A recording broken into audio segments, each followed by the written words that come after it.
Doctor Karan Singh का जन्म 9 मार्च 1931 को कश्मीर के शाही परिवार में हुआ। उन्होंने अपनी तालीम मशहूर दून स्कूल, जम्मू और कश्मीर यूनिवर्सिटी और दिल्ली यूनिवर्सिटी से प्राप्त की। 18 साल की छोटी सी उम्र में ही उनका राजनीतिक जीवन आरंभ हो गया। 1949 में उनके पिता महाराजा हरि सिंह ने उन्हें जम्मू और कश्मीर का रीजेंट नियुक्त किया। अगले 18 वर्षों तक रीजेंट, सदर रियासत और गवर्नर के रूप में जम्मू और कश्मीर की पॉलिटिक्स से जुड़े रहे।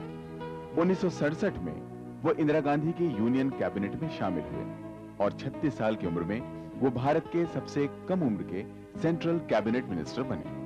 अगले 18 सालों तक वो संसद के सदस्य रहे और विभिन्न कैबिनेट्स में मंत्री पद पर रहे। डॉक्टर करण सिंह को बचपन से ही पढ़ने लिखने का बहुत शौक था। उन्होंने राजनीति विज्ञान और दर्शन शास्त्र जैसे विषयों पर कई किताबें लिखी। आज वो विभिन्न संस्थानों के अध्यक्ष हैं और कई एकेडमिक और कल्चरल इंस्टीट्यूशन से संबंधित हैं।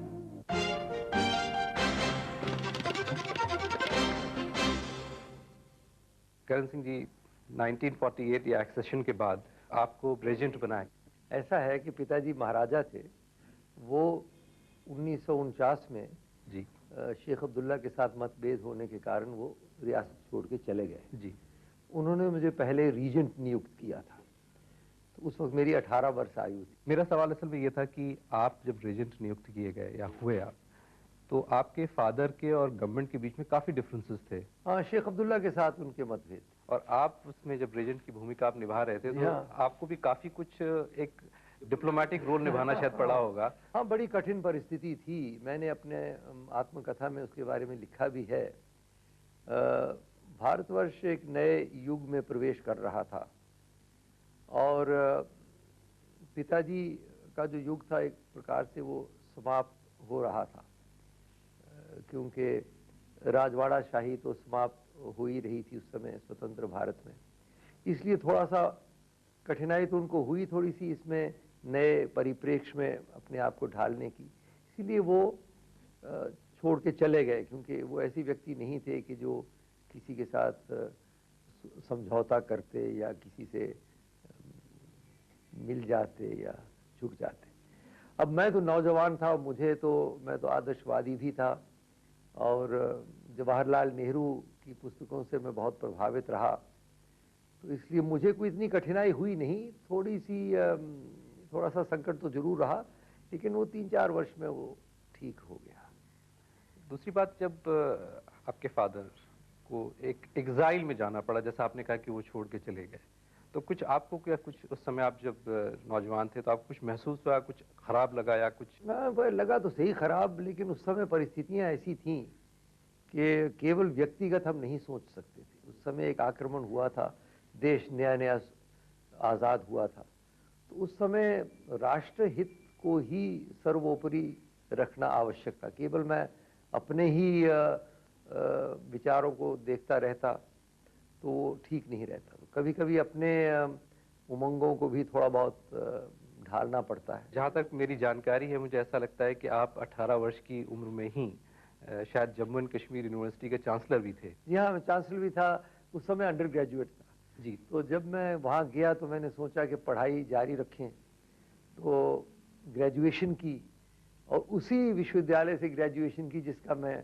कुलाधिपति था। ये मुझे लगता है आपको कैसा महसूस हुआ जब चांसलर होने के नाते आपको वहाँ से डिग्री हासिल? विश्व में ऐसा पहला हुआ होगा, पहला अवसर हुआ होगा। बहुत अच्छा लगा। फिर एमए और पीएचडी के लिए दिल्ली विश्वविद्यालय से मैंने संपर्क जोड़ा। पढ़ने लिखने का शौक मुझे बचपन से था, तो मैंने कहा सार्वजनिक जीवन में रहते हुए भी पढ़ाई लिखाई तो अपनी रखनी चाहिए। डॉक्टर करण सिंह का जन्म कश्मीर के राजघराने में हुआ। राजसी माहौल में पले बढ़े होने के कारण उनका संपर्क देश के जाने माने लोगों से हुआ। उस वक्त उनके संबंध भारत की फर्स्ट फैमिली माने जाने वाले नेहरू गांधी परिवार के साथ बने। इस परिवार के साथ उनके ताल्लुकात कैसे रहे? पंडित जवाहरलाल नेहरू के साथ आपका बड़ा अच्छे संबंध थे, उनका काफी स्नेह था आपके साथ, और आप हमेशा शायद तीन मूर्ति में ही आकर उनके साथ उनके यहाँ कभी कभी रहता था मैं। और एक प्रकार से पथ प्रदर्शन उन्होंने राजनीतिक रूप से हमारी पीढ़ी को किया। आध्यात्मिक रूप से तो स्वामी विवेकानंद और श्री अरविंद, ये दो व्यक्ति, इनकी विचारधारा प्रमुख रही है मेरे चेतना में। लेकिन राजनीतिक रूप में आरंभ में पंडित जवाहरलाल नेहरू ही एक प्रकार से अग्रसर व्यक्तित्व थे। तो तीन मूर्ति में आपकी मुलाकात इंदिरा गांधी से भी होती जी हाँ, वो भी वहाँ आपने थी। उस समय बड़ा उनको अनकम्युनिकेटिव पाया था, और क्या उस समय आपको लगता था कि राजीव 5 वर्ष के थे, संजय 3 वर्ष के थे जब पहले हम वहाँ गए थे। नहीं, अनकम्युनिकेटिव तो नहीं थे, ज़्यादा लोगों से बात करती नहीं थी, लेकिन हमारे से तो खैर अच्छा पॉलिटिकल डायलॉग आपके होते थे? पॉलिटिकल नहीं होते थे उनके साथ। लेकिन धीरे धीरे जैसे जैसे समय बीतता गया वैसे राजनीति में वो अधिक रुचि लेने लगी। हम लोगों को तो पता था कि राजनीति में ये रुचि ले रही हैं, बाहर जनसाधारण समझते थे कि इनको कोई राजनीति में रुचि नहीं है। आप इंदिरा गांधी की कैबिनेट में थे, एक सीनियर कैबिनेट मिनिस्टर थे। आपके इंदिरा गांधी के साथ कैसे रिलेशंस थे? अच्छे 10 साल तो मैं उनकी कैबिनेट में रहा, बड़े अच्छे संबंध रहे। कई बार वो यहाँ हमारे घर में भी आए हैं। उसके बाद कुछ मतभेद हुए। जब उन्होंने कांग्रेस आई बनाई, उस समय संजय गांधी का प्रभाव अधिक बढ़ गया था, तो बहुत सारे हमारे में से फिर उनके साथ नहीं गए उस पार्टी में। लेकिन व्यक्तिगत रूप से तो उनके बड़े अच्छे संबंध रहे। बड़ी बहन की तरह मैं उनको देखता था, वो भी हमारे से बहुत अच्छा व्यवहार करते थे। बहुत ही यंग एज में आपके कंधों पर काफ़ी भार रहा, और आपका मदर का आपके ऊपर बहुत इन्फ्लुएंस था। तो कुछ आप अपनी कुछ पुरानी ऐसी यादें कुछ बताना चाहेंगे, शेयर करना चाहेंगे? नहीं, देखिए, माता का इन्फ्लुएंस तो हर एक पे होता ही है। और हमारी माता जी गांव की रहने वाली थी। वो पिताजी तो महाराजा थे और महलों में रहते थे, लेकिन माता जी तो थी, वो 21 वर्ष की आयु तक तो गांव में रहती थी। वो पानी भी भरती थी, खाना भी पकाती थी इत्यादि। उनसे हमने ये सीखा कि भाई, वो कहती थी मुझे कि भी कुछ करना हो तो गरीबों के लिए कुछ करो। जो अमीर हैं वो कुछ करोगे भी, वो तुम्हारा पैसा भी लेंगे और उल्टा विरोध भी करेंगे। एक तो ये उनकी शिक्षा थी। और दूसरा ये कि धार्मिक थी, तो एक प्रकार से श्रद्धा का जो बीज उन्होंने बोया, उसी के मुझे लगता है फलस्वरूप मुझे फिर दर्शन में और अन्य ऐसे विषयों में रुचि हुई। तो उनसे कुछ सीखा। पिताजी, हर एक व्यक्ति से आदमी सीखता है। जीवन ही एक शिक्षा का माध्यम समझिए। जन्म से लेके और मृत्यु तक एक प्रकार से व्यक्ति को सीखते ही रहना चाहिए। और आनो भद्राकृत वो यंतु विश्वत, जहाँ से अच्छे विचार आए उनको अपनाना चाहिए। तो मैं अपने आप को एक विद्यार्थी ही समझता हूँ।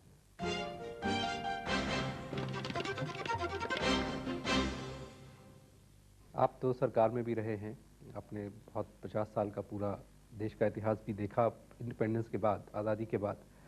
आपको लगता है कि क्या राजनीतिक मूल्यों में गिरावट आई है, और अगर ये गिरावट आई है तो क्या ये मानते हैं आपकी कि ये वोट और पावर पॉलिटिक्स के चलते है? नहीं, गिरावट तो मूल्यों में आई है, उसमें कोई दो राय नहीं हो सकती। बल्कि मुझे तो लगता है कि मूल्यों का वैपरीत्य हुआ है। हमारा राष्ट्रीय वाक्य है सत्यमेव जयते नानृतम, कि सत्य की ही विजय होगी, झूठ की नहीं।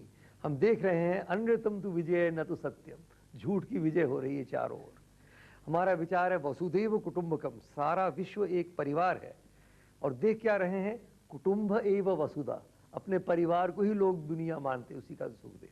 बहुजन सुखाय बहुजन हिताय कहा है, अब हम देख रहे हैं स्वजन सुखाय स्वजन हिताय। तो हर एक विचार का एक वैपरीत्य हो रहा है।